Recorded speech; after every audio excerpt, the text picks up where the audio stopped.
Amalan yang paling standar itu sholat, yang paling pokok, tidak membutuhkan biaya, kan? Kemudian juga semua kemampuan kita diberikan keluangan oleh Allah ke lapangan, nggak bisa berdiri, kita bisa duduk, nggak bisa duduk, bisa sambil berbaring, diberikan ke lapangan yang sangat nyaman. Berbeda dengan zakat kan, yang ada nisabnya, ada haulnya, haji yang menggabungkan antara harta dengan fisik dan kondisi keadaan juga situasinya, gitu kan? Nah, salat, masya Allah, sangat lapang.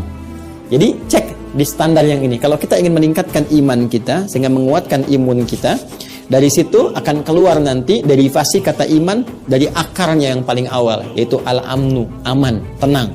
Jadi orang beriman itu, teman-teman, ketika imannya benar, imannya meningkat, maka yang pertama Allah berikan pada dirinya ketenangan. Ya, ketenangan. Ada perasaan tenang, nyaman, enak, damai gitu keadaan hati itu dalam segala suasana. Makanya Masya Allah, riwayat yang sampai kepada kita ajaban ya li amril mu'min. Masya Allah, sangat mengagumkan perkara orang beriman itu. Sangat mengagumkan. Ya, apabila dia mendapatkan kesuksesan, dia bersyukur. Apabila dia merasakan suasana duka, dia pun bersabar. Jadi nggak ada bedanya antara suka dengan duka.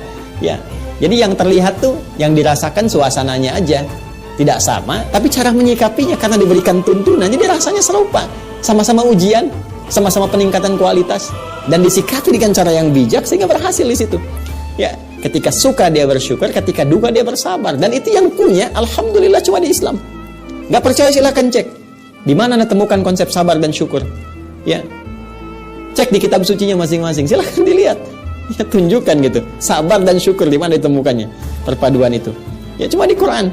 Ya, kalau orang menjelaskan ceramah, tausiah atau pengembangan dalam konsepsi apapun bisa, tapi di mana sumber utamanya? Di Quran. Silakan cek. Syukur ditemukan, sabar ditemukan. Ya, la in syakartum la azidannakum. Quran surah ke-14 ayat 7 itu kan yang konsepnya tentang syukur. Sabarnya di mana? Innallaha ma'as sabirin. Semoga Allah bersama orang-orang yang sabar. Dijelaskan lagi bagaimana cara sabar, dijelaskan bagaimana cara syukur, ada semuanya. Ya.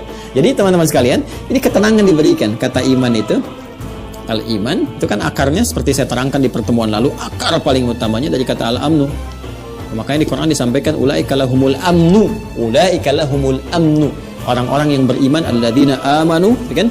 Orang-orang yang beriman itu dan imannya benar, cara berimannya, maka yang pertama Allah berikan kepada mereka ulaika lahumul amnu. Mereka diberikan ketenangan, kedamaian dalam jiwanya. Diminta menguatkan iman. Dengan menguatkan iman itu kita akan tenang. Ya, cara menguatkannya pertama aspek ritual, tunaikan sholat. Sholat itu fungsinya mengingat Allah sebagai zikir kepada Allah. Fungsi zikir itu menenangkan hati. Jadi semua terkorelasi. Nanti setelah hati tenang, ada kenyamanan dalam hati, al-insyirah itu, maka ketenangan itu akan membimbing kita beraktivitas, berikhtiar. Dan ketenangan itu yang menghadirkan petunjuk Allah datang. Makanya orang tenang itu cenderung bijak, karena bisa menata semua pola-pola tindakan yang akan dia lakukan. Bertuturnya pun terasa, ya, terasa lebih terstruktur, lebih rapi, lebih baik. Tindakannya lebih terukur, karena dia punya peta-peta, pola-pola. Apa yang harus dia siapkan sebelum dia bertindak, itu yang tenang. Ya, oke, sering saya katakan jiwa yang tenang melahirkan ibadah yang cemerlang. Jiwa yang tenang melahirkan kreativitas yang cemerlang. Jadi penting menjaga ketenangan jiwa itu. Ini, ya, konsepsinya ini. Sehingga tenang berkehidupan, tenang pulang, dan kembali kepada tempat yang menenangkan.